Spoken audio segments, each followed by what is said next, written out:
Bienvenue à Parcours, cette émission qui vous fait découvrir des hommes et des femmes qui ont une histoire inspirante à raconter. Et aujourd'hui, ils vont la raconter pour vous. Nous recevons aujourd'hui Martine Moussaoumouele. Martine Moussaoumouele, merci d'avoir répondu à notre invitation. Merci de cette marque de confiance. Martine Moussaoumouele, présidente du conseil municipal de la ville de Montréal, conseillère municipale de Villeray, juriste rigoureuse, reconnue par ses pairs, on a vu les commentaires. Tu as fondé ton cabinet d'avocat Mouele, spécialisé dans les politiques publiques et le droit administratif. Parle-nous d'abord, je voudrais en savoir un peu plus par rapport à ce rêve d'avoir ton cabinet, parce que j'ai entendu dire que ton cabinet a vu le jour pendant la pandémie. Moi, je me suis posé quand même quelques questions. Pandémie oblige, les gens voient leurs rêves s'éteindre, d'autres enterrent leurs rêves. Et c'est en ce moment-là que tu décides, toi, de créer ton cabinet, de te lancer, de vivre ton rêve. Brin de folie, témérité ou juste le mental d'une battante? C'est une intéressante question. Vous avez raison, pour beaucoup, la pandémie a amené des changements et beaucoup dans le négatif, malheureusement, parce que c'est un chamboulement. Mais je pense qu'on a été nombreuses et nombreux à également avoir saisi les opportunités qui se sont présentées en raison de la pandémie. On dirait que collectivement, il y a une espèce d'éveil qui s'est présenté à nous. Et je vous dirais que c'est un peu ça qui a été l'élément qui a provoqué la création de ce cabinet. Ça faisait déjà plusieurs années que j'avais soif d'un type d'épanouissement professionnel différent. J'avais écrit dans mon cahier de notes une série de choses que je souhaitais pour moi-même, mais sans nécessairement identifier la forme que prendrait la réalisation de ces besoins. Puis au final, je vous dirais que, comme pour plusieurs personnes, la pandémie, ça a été ça a été le moment révélateur. Ça a été le moment où il y avait des choix qui s'imposaient. Est-ce qu'on tombe dans le pessimisme ou bien est-ce qu'on se dit, ouais, c'est maintenant, on saute, pourquoi pas?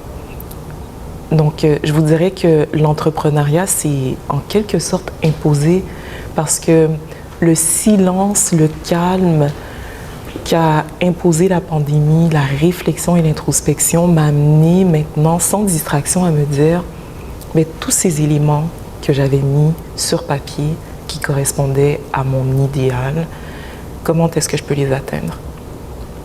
Et la réponse, c'était via cette liberté d'action qu'amène l'entrepreneuriat. Donc pour moi, ce n'était pas une folie, au contraire, c'était le constat que je pouvais faire confiance aux 10 dernières années de pratique qui m'accompagnaient dans cet avancement, puis qui me faisait réaliser en fait que j'étais outillée, que je pouvais maintenant commencer ce nouveau chapitre professionnel. Est-ce qu'il n'y a pas eu des moments, tu n'as pas eu des moments d'incertitude, des moments de doute, de remise en question? La bonne chose, en fait, c'est peut-être un couteau à double tranchant, c'est que je ne suis pas nécessairement celle qui va partager ses rêves ou ses plans. Et en général, si je demande une opinion ou un avis, j'ai déjà formé la mienne et je veux peut-être un son de cloche différent pour en fait valider si je vais réussir à me faire déstabiliser par une opinion contraire. Et je le mentionne parce que souvent j'ai l'impression que quand on doute, c'est en raison du regard de l'autre et de la perspective d'autrui. Alors moi, ma réflexion, elle a été vraiment réfléchie, façonnée sur plusieurs mois, peut-être même plusieurs années en arrière-plan. Alors je vous dirais que la seule fois où j'ai peut-être questionné, c'est quand une autre personne a eu peur pour moi en me disant « Est-ce que tu es sûre que c'est la bonne chose à faire ?» Et le doute a été tellement bref que j'ai réalisé qu'en fait non, ma décision a été prise et que j'étais confiante pour la suite. Alors, une chose que j'ai appréciée de l'expérience, c'est également le fait de réaliser que c'est un peu ça qu'on commence des nouveaux chapitres, quand on sort des sentiers battus. Il faut être prêt à le faire pour soi, en comprenant que ce n'est pas basé sur la perspective des autres. On peut toujours demander des opinions, mais de savoir qu'au final, on s'assume. Martine, quand tu as été élue conseillère de ville en novembre 2021, tu as déclaré ceci, je cite, « Lorsqu'on m'a proposé le poste, j'ai été émue car bien sûr nous pensons au chemin qui nous a emmenés là où nous sommes aujourd'hui. » Et nous, c'est ce chemin-là, ce parcours-là que nous avons besoin de découvrir, que nous voulons connaître aujourd'hui. Comment s'est faite la transition entre cette ambition de travailler dans le juridique, la carrière qui s'en est suivie parce que tu es juriste, tu es avocate, et la gestion de la chose publique dans laquelle tu te retrouves aujourd'hui? Est-ce qu'il y a un pont? Est-ce qu'il y a un lien? Comment ça se passe? Est-ce qu'il y a un pont? Est-ce qu'il y a un lien? Je vous dirais que, factuellement parlant, le droit, de par sa nature, traite généralement d'enjeux publics. Même lorsqu'on parle du droit civil ou du droit privé, ça touche nécessairement à des questions d'ordre public. Alors oui, il y a un fil conducteur du fait qu'en tant que juriste, on est exposé à des questions sociales, à des questions d'intérêt public. Alors c'est pas pour rien qu'on trouve beaucoup de juristes dans les domaines politisés, dans les questions de gouvernance ou dans les instances décisionnelles. Maintenant, moi, à titre personnel, je ne peux pas dire nécessairement que j'avais tracé dans mon esprit un fil conducteur qui m'amènerait à me dire que j'allais faire de la pratique juridique et nécessairement me positionner dans le domaine public. Non. Mais ce que j'ai réalisé, par contre, et à force de parler avec plusieurs jeunes au cours des derniers mois, qui souvent sont curieux de savoir, mais en fait, comment est-ce qu'on arrive à se situer dans la position où vous êtes? Et souvent, ce que je leur fais comprendre, ou du moins ce que j'espère qu'ils comprennent, c'est qu'à partir du moment où on est une personne qui a un intérêt pour l'implication sociale, le service du bien commun, il y a des éléments qui font part entière du fait de servir sa communauté. Alors que ce soit à titre de bénévole, dans les domaines qui nous intéressent. Il y en a pour qui ça va être des questions d'accompagnement auprès des personnes qui sont dans le besoin. Il y en a pour qui ça va être des questions environnementales, comme en ce moment, il y a des grandes questions de biodiversité qui nous intéressent alors que la COP15 se tient à Montréal. Exact. Il y en a pour qui ça va être simplement des choses qui sont qui paraissent plus ludiques et pourtant qui sont tellement essentielles à notre société comme la culture et les arts. Donc, quand on prend la peine d'aligner, à mon sens, ses intérêts personnels avec le service du bien communautaire, mais peu à peu, on forme un réseau, on tisse des liens. Et les gens pensent à vous quand vous êtes dans une posture de service parce qu'ils ont envie de travailler avec vous et ils ont envie aussi de vous voir rayonner dans d'autres milieux où ils pensent que vous pouvez être utile. Et mon constat aujourd'hui, après plusieurs années d'implication citoyenne à titre bénévole ou autre, c'est de réaliser que quand on parle justement de ces personnalités publiques qui travaillent dans les instances de gouvernance, en réalité, c'est des gens qui, en général, avant même d'être des personnalités connues du public, étaient tout d'abord des gens qui étaient connus de leur milieu parce qu'elles étaient impliquées.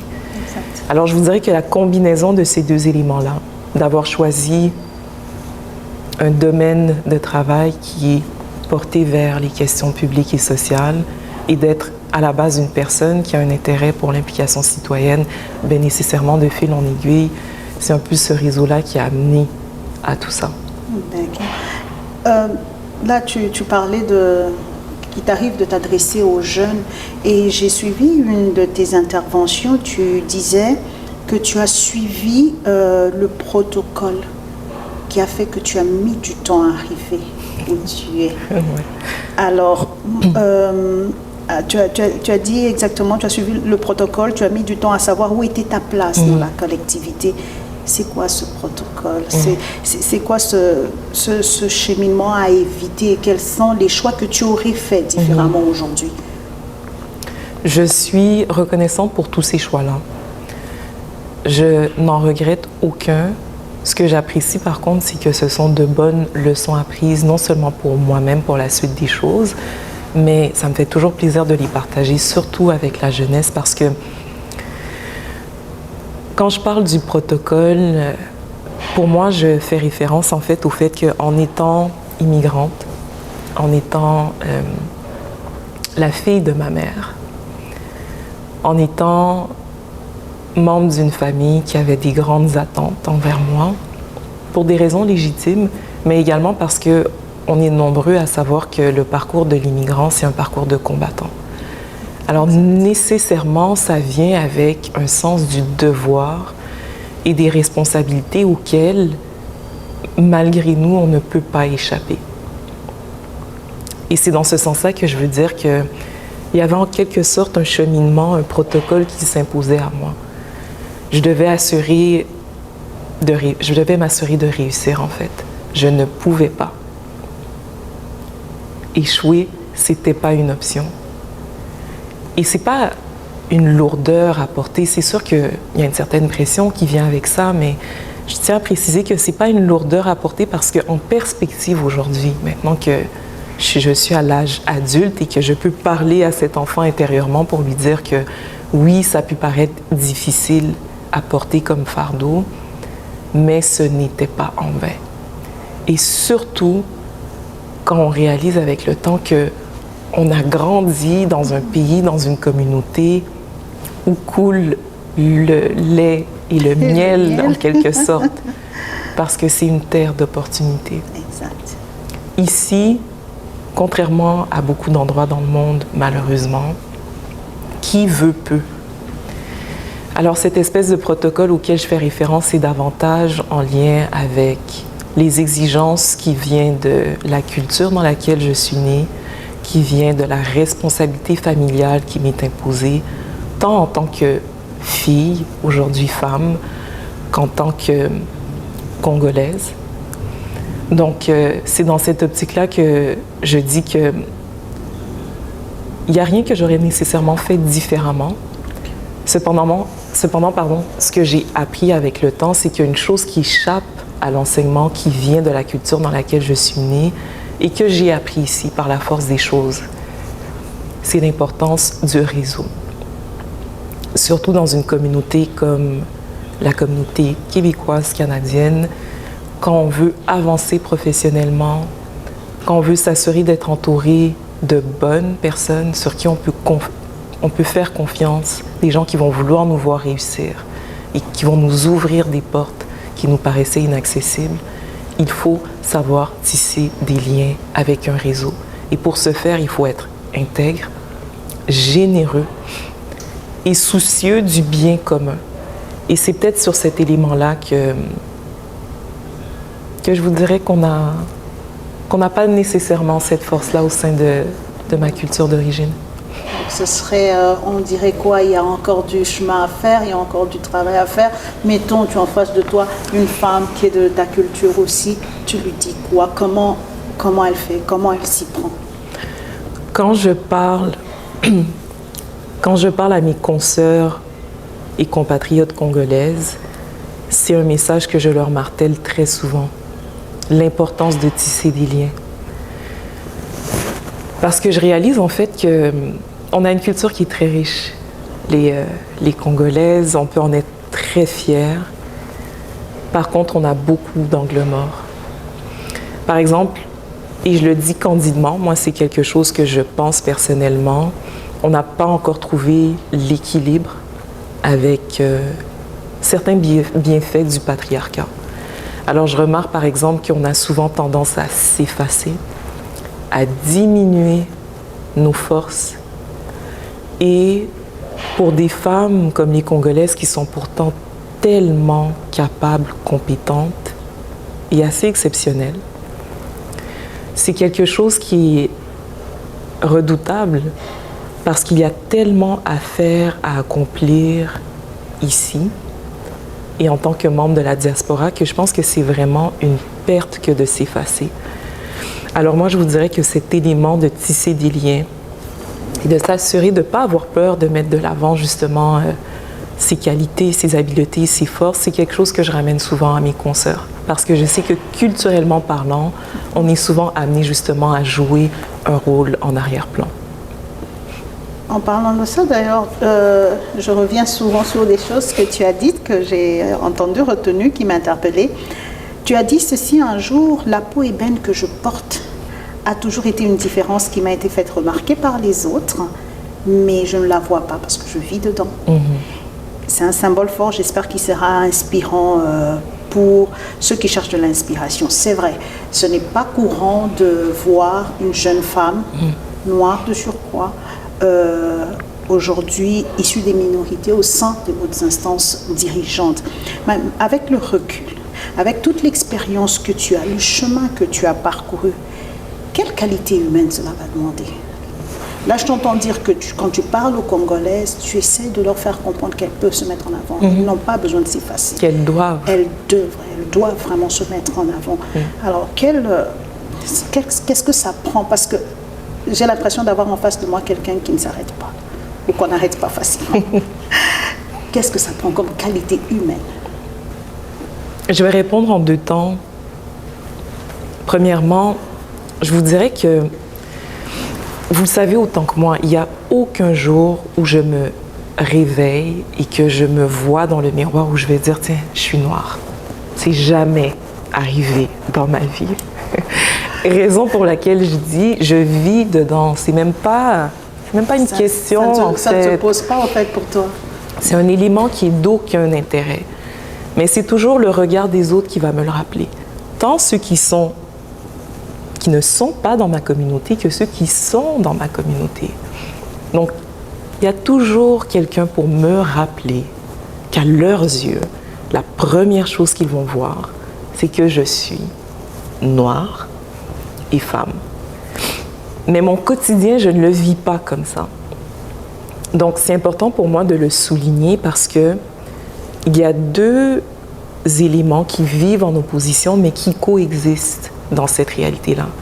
Le fait que je suis très consciente du fait que le regard d'autrui me voit d'abord comme noire et femme, le fait que ce n'est pas ma réalité dans le quotidien par rapport à comment je me vois, parce que moi, ce que je sais avant tout, c'est mon fort intérieur, comme tout le monde. Mais cette réalité-là coexiste avec le fait que tous les défis qu'on peut imaginer subsistent, que ce soit les obstacles ou les opportunités qui sont là en raison du fait justement que les autres me perçoivent d'abord comme noire et femme. Alors je le mentionne parce que pour mes consoeurs, je pense que quand on cherche à naviguer dans le domaine professionnel, il faut se faire une tête par rapport à cette question-là. Déterminer comment est-ce que moi je vais le vivre. Et je ne pense pas qu'il y ait une seule bonne réponse. Moi, je le vis comme j'ai décidé de le vivre. Alors, il y en a pour qui elles vont décider, par exemple, d'en faire leur cheval de bataille. Elles vont décider, mais en fait, moi, cette question identitaire, pour moi, c'est un élément qui me rejoint et je veux en faire un enjeu social et je vais porter ce drapeau et me faire ambassadrice de cette question identitaire partout où je vais parce que je veux apporter du changement de telle ou telle façon. Il y en a d'autres qui vont décider d'en faire totalement abstraction et qui vont miser sur d'autres choses. Moi, je pense que par la force des choses, on m'impose un peu cette question-là parce que, comme plusieurs, partout où j'ai été, j'ai souvent été que la seule femme noire. Et pour la première fois, je transige dans différents milieux où je ne le suis plus, mais en même temps, nous ne sommes pas assez nombreuses pour qu'on n'en parle plus, parce que ça reste d'intérêt et parce qu'aujourd'hui, en 2022, ça reste encore une question nouvelle. On est encore dans les nouveautés. C'est quand même drôle à dire. 2022, on est encore là. Donc, je pense que je fais ma part en partageant mon expérience personnelle, mais c'est important pour moi de souligner de part et d'autre que nous ne sommes pas un groupe homogène. Et c'est important qu'on puisse avoir ces discussions-là dans la transparence, dans la candeur, pour dire, en fait, comment est-ce que vous vivez le fait d'être femme noire dans les milieux où vous êtes, comment est-ce que moi je le vis. Et à travers ces différentes discussions-là, on réalise en fait qu'est-ce que ça implique. C'est des discussions qui seraient vraiment importantes parce que pour certaines personnes, j'imagine que le regard des autres peut les arrêter tout simplement dans leur élan. Absolument, Le absolument. regard des autres peut leur faire enterrer leurs rêves. Absolument. Et c'est pour ça que je pense que c'est important d'avoir d'abord cette conversation avec soi-même. Parce que, vous voyez, pour nous aujourd'hui, on peut penser que c'est le fait que je porte une peau ébène. Mais la vie réserve tellement de surprises, on ne le se souhaite pas, mais un accident est si vite arrivé, et après c'est un handicap. Les handicaps apportent un autre degré d'obstacle dont on ne parle pas aussi souvent. La vie est faite d'une telle façon qu'après, c'est peut-être une ruine financière. Ça implique une perte de statut, le regard des autres qui change envers soi, donc nécessairement, c'est un autre degré d'obstacle qui vient s'interposer. Donc, à mon sens, il y a tellement de différentes réalités que la vie peut nous amener que oui, aujourd'hui, on parle de la différence de la couleur d'une peau, mais je reviens encore sur cette importance d'abord d'avoir cette discussion avec soi-même parce que le degré d'obstacle que la vie peut nous apporter fait en sorte que, selon moi, il faut d'abord déterminer comment est-ce que je vois ça, comment est-ce que je veux attaquer cette question et la posture que je vais prendre devant le monde sur cet enjeu-là pour ensuite se permettre d'avoir des discussions dans l'ouverture, dans la transparence et, du moins, je l'espère, dans le désir de comprendre l'autre également. Exact. Martine, au travers de ton travail, tu redonnes à la communauté d'une manière générale. Mais comme tu le sais très bien, les défis ne sont pas les mêmes, les réalités ne sont pas les mêmes. Et d'une communauté à une autre, moi je voulais savoir, est-ce qu'il y a des actions que tu mènes personnellement pour ta communauté en particulier? Je vous dirais que pour le moment, ce que j'ai choisi de faire, c'est d'être très intentionnelle dans mes implications, mes accolades, comme on dit en anglais, alors les gens avec qui je m'associe dans le souhait de les accompagner dans leur propre démarche. Et ce choix, je l'ai fait en fait parce que je fais partie des gens qui doivent faire attention parce que des fois, ils en font toujours trop ou ils remplissent trop leurs assiettes et au risque de se fatiguer, au risque de s'éparpiller. Alors moi, c'est une leçon que j'ai eue au cours des dernières années où j'avais remarqué que j'avais souvent tendance à en prendre beaucoup. Alors pour 2023, et je vous dirais à court et moyen terme, j'ai décidé d'être beaucoup plus chirurgicale dans les choix que j'allais faire. Et c'est la façon dont je souhaite pour le moment m'impliquer dans ma communauté. J'ai espoir qu'avec le temps, au fur et à mesure que j'aurai moi-même bâti un réseau de partenaires, d'associés, quand je dis associés, c'est dans le terme où on est associé dans nos projets, dans nos rêves, dans la mesure où j'aurai moi-même justement encore plus de moyens d'aider, mais à ce moment-là, je pourrai avoir justement des projets qui ont une envergure plus grande et qui auront des retombées plus importantes aussi pour mes communautés, parce que j'estime appartenir à plusieurs communautés. Mais à court et moyen terme, je suis beaucoup dans l'individuel. J'aide et j'accompagne les gens qui, à mon sens, ont des valeurs qui sont proches des miennes et surtout qui ont une résilience et la volonté d'avancer et de réussir. Mais ces gens, si ces gens t'écoutent aujourd'hui, comment on fait pour te rencontrer? Est-ce que c'est possible? Est-ce que c'est faisable? J'aime penser que je suis facile d'approche, mais je serais peut-être pas la meilleure juge. Mais au-delà du fait de communiquer avec moi en m'envoyant un courriel, je réponds.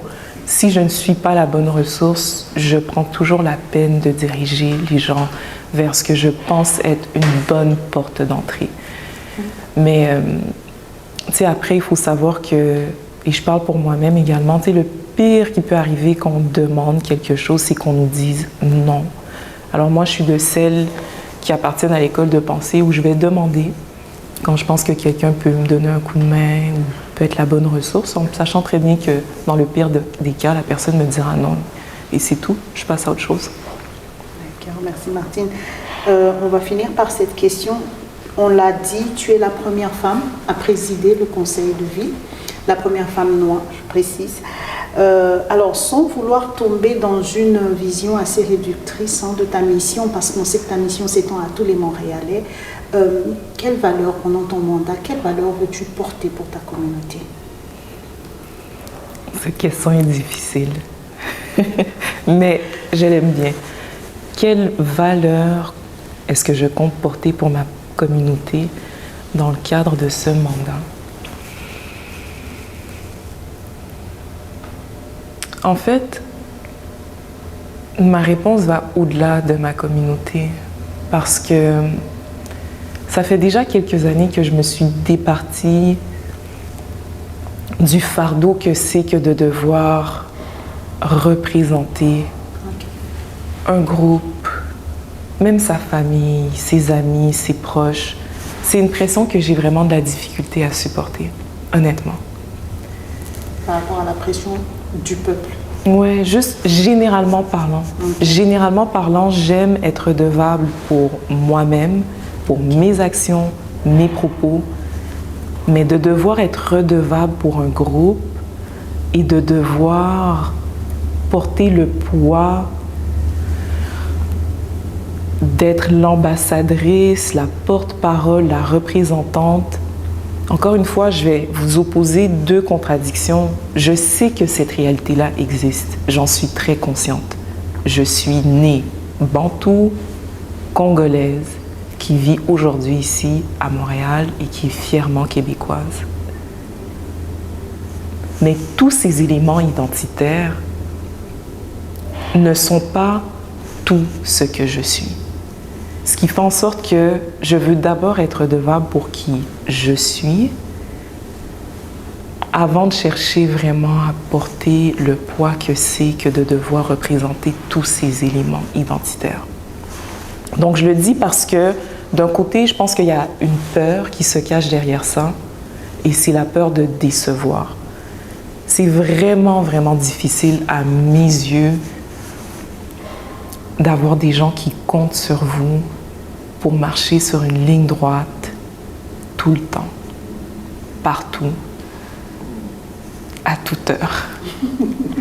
Donc, le plus simple pour moi, c'est de refuser ce fardeau et de m'en tenir qu'à ce que je suis et ce que je peux offrir.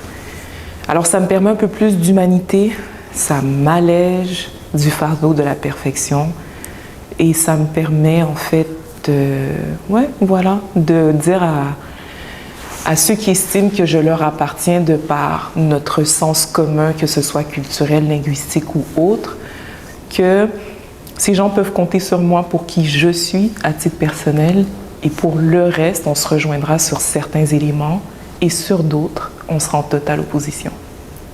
Merci beaucoup, Martine. Ça a été un plaisir. C'est toujours un plaisir de t'écouter. Merci à vous, vraiment. Et j'espère que ce ne sera pas la dernière fois. Certainement pas. Merci aussi à ceux qui nous ont suivis. Et on se donne rendez-vous très bientôt pour un prochain numéro de Parcours.